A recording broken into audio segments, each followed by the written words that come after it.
Ito mga boss, dinumog ng napakaraming fans ang face-off ni Canelo versus Terence Crawford. Kaninang umaga kinuhanan na sila agad ng timbang.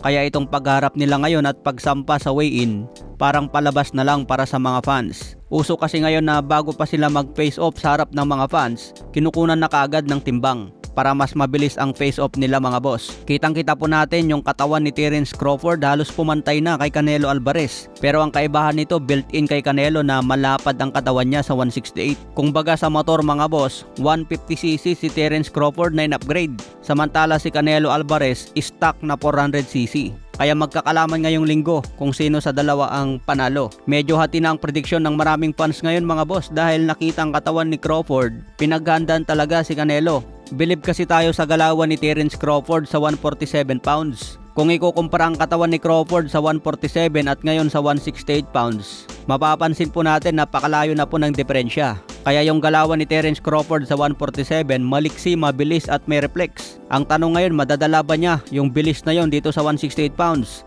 Kasi hindi pa natin nakikita si Terence Crawford na lumaban sa 168. Kung kayang tanggapin ni Crawford ang banat ni Canelo at madala niya ang bilis niya, aba, malaki talaga ang pag-asang manalo. Pero questionable pa yan ngayon mga boss. Ito ang sinasabi ni David Benavides na ito ang purpose ng boxing. Kaya bawat division iba't iba ang champion. Samantala ayon naman kay Max Kellerman at Ryan Garcia, sinabing the best pa rin si Manny Pacquiao kumpara kay Floyd Mayweather. Nilabas ng ESPN ang kanilang top 10 pound for pound of all time. So number 1 dyan si Floyd Mayweather at number 2 si pambansang kamao Manny Pacquiao.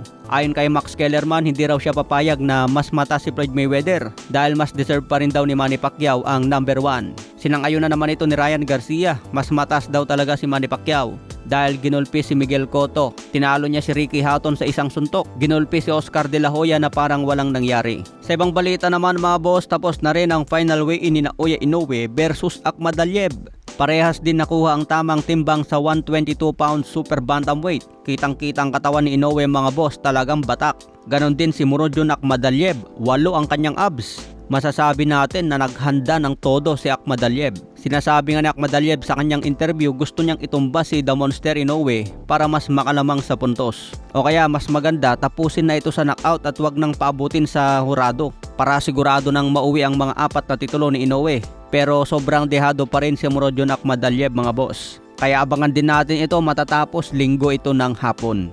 Libre naman mapanood ang laban na ito sa Top Rank sa YouTube at sa Facebook. Kaya doon na lang kayo mag-abang mga boss. Sa ibang banda, nagharap na rin kanina si Teofimo Lopez versus Shakur Stevenson. Makikita po natin mas malaki talaga si Stevenson kahit lumalaban sa 135 pounds. Sinabi ni Teofimo Lopez kung aakyat si Stevenson sa 140 pounds, nakanda raw itaya ang kanyang WBO belt. Kaya magandang bakbaka din itong Lopez versus Stevenson. Yan ang next fight na abangan natin. Okay mga boss, hanggang sa muling updates.